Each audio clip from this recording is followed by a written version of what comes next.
Бекмамат Осмонов атындағы Жалалабад мамлекеттик университети, Жалалабад колледжи, педагогика жана социалдык иштер бөлүмү, видео сабак. Окутуучу Досалиева Мунаим Молдалыевна. Психология предмети, лексиялык сабак. Тема көңүл буруу. Сабактын максаты: көңүл буруу жана анын физиологиялык негизин билесиңер.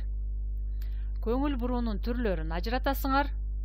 Көңүл буруунун түзүлүшүн мисалдар негизинде аныктайсыңар. Бүгүнкү сабагыбызда күтүлүүчү натыйжалар: көңүл бурууну жана анын физиологиялык негизин билсе, көңүл буруунун түрлөрүнө схема түзө алса, көңүл буруунун түзүлүшүн билсе, тесттен жообун таба алса.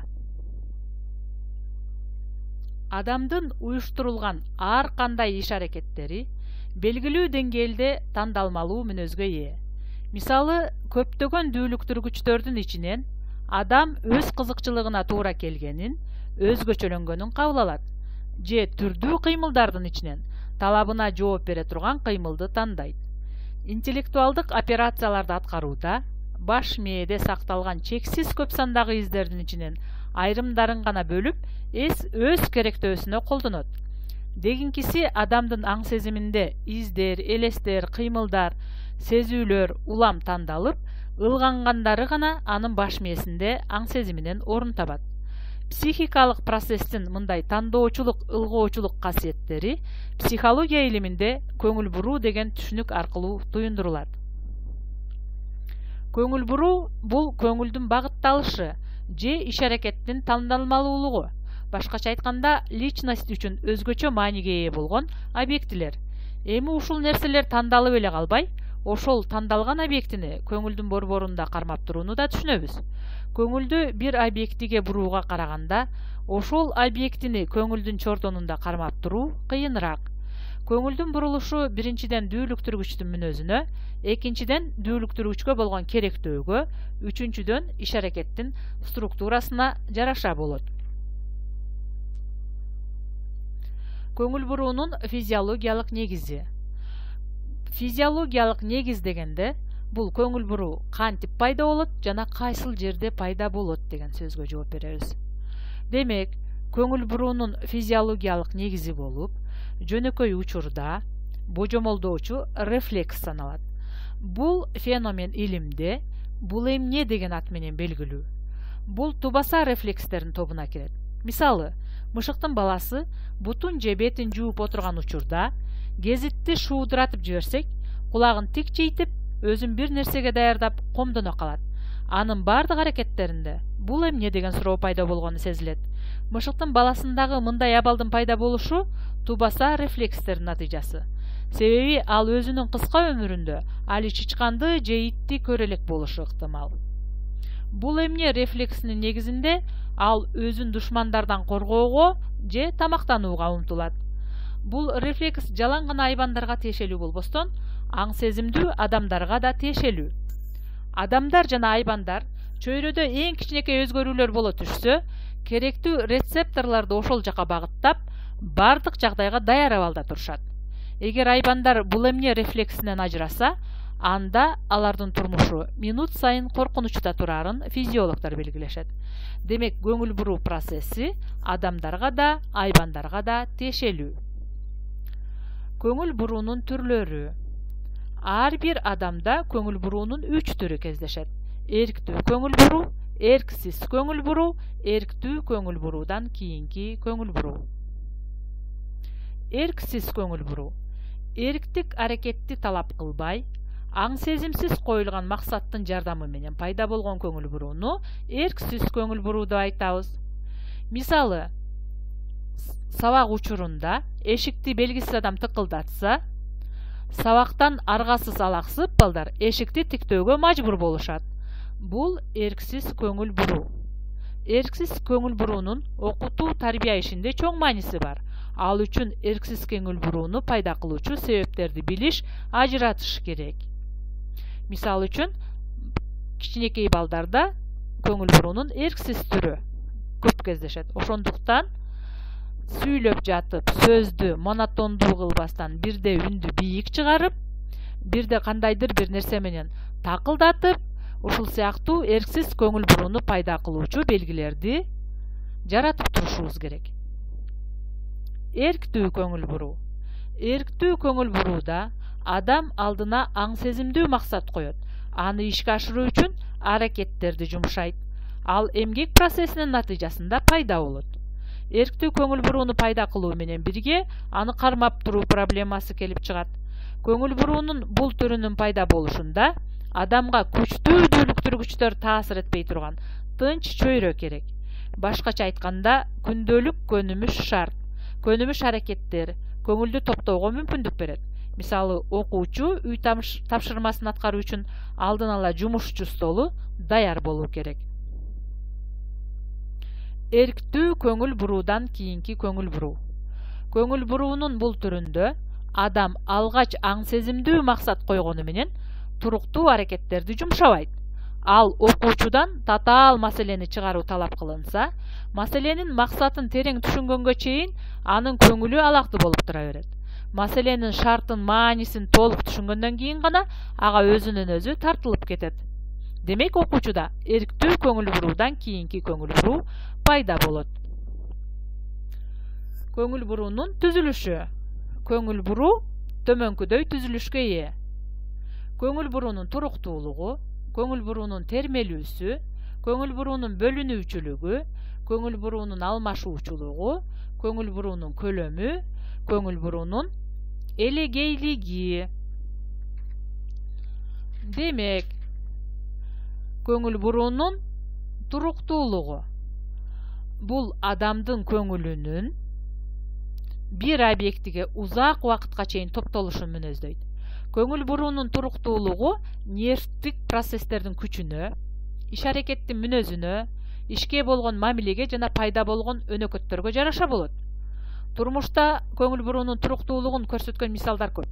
Мисалы, душмандар Архимеддин Сиракуза шаарын басып алып, үйүнө кирип келишкенде математикалык маселе чыгарып жатыптыр.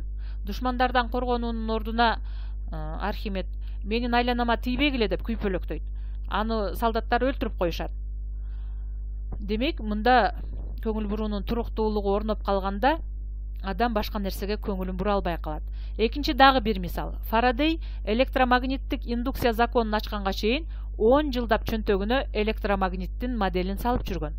Бул мисалдардан көрүнүп тургандай, көңүл буруунун туруктуулугу 2-3 секундтан ашпайт. Аны жогорулатуу үчүн адамдын ишке болгон кызыгуусун, активдүүлүгүн арттыруу зарыл. Көңүл буруунун туруктуулугун окуу тарбия иштеринде да эске алуу маанилүү. Ал окуучулардын жаш өзгөчөлүгүнө көз каранды. 7-8 жаштагы балдарда 10-15 минутка, жогорку мектеп окуучуларында 40-45 минутка барабар. Демек, муну көңүлгө албоо оң натыйжа бербейт. Көңүл буруунун туруктуулугунун физиологиялык негизи болуп, иш-аракет процессиндеги козголуунун оптималдык туруктуу үзгүлтүксүз алмашып туруусу эсептелет. Көңүл буруунун термелүүсү.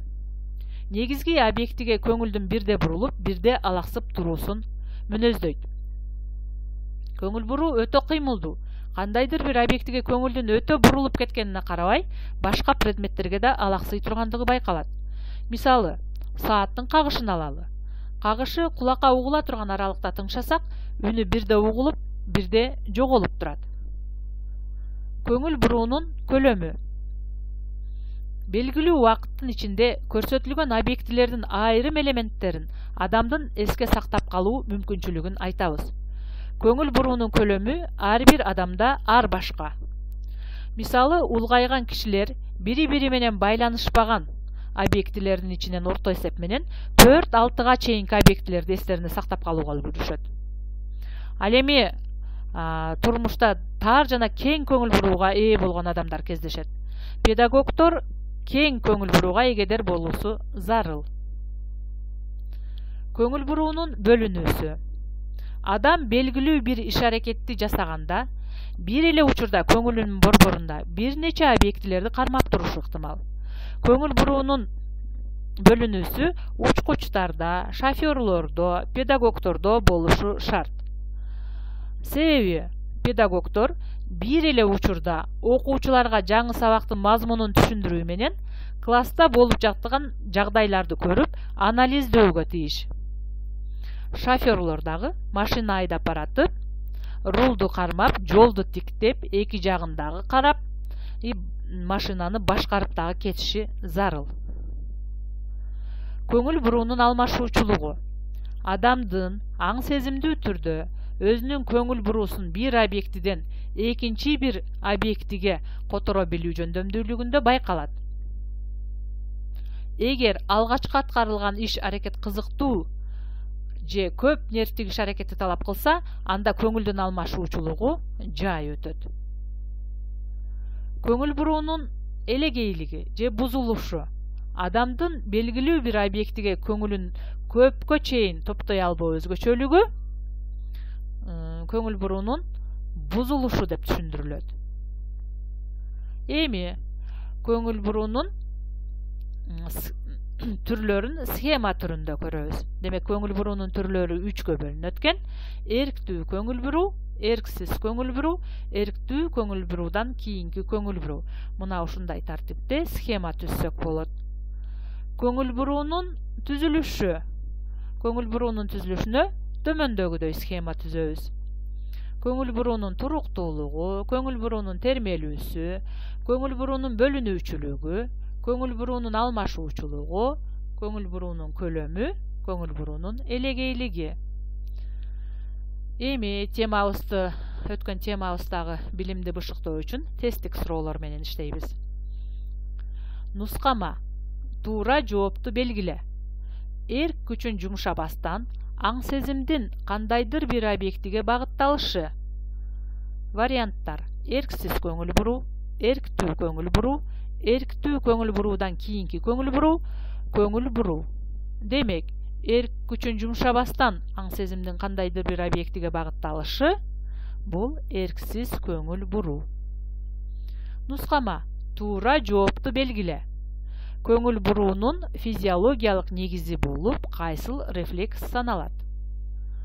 Варианттар: шарттуу рефлекс, шартсыз рефлекс, божомолдоочу рефлекс, тубаса рефлекс.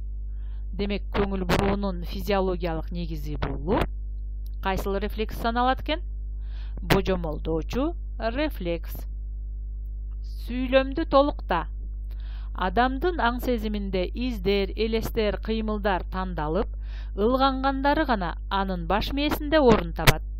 Психикалык процесстин мындай тандоочулук, ылгоочулук касиеттерин кайсыл түшүнүк аркылуу туюндурабыз?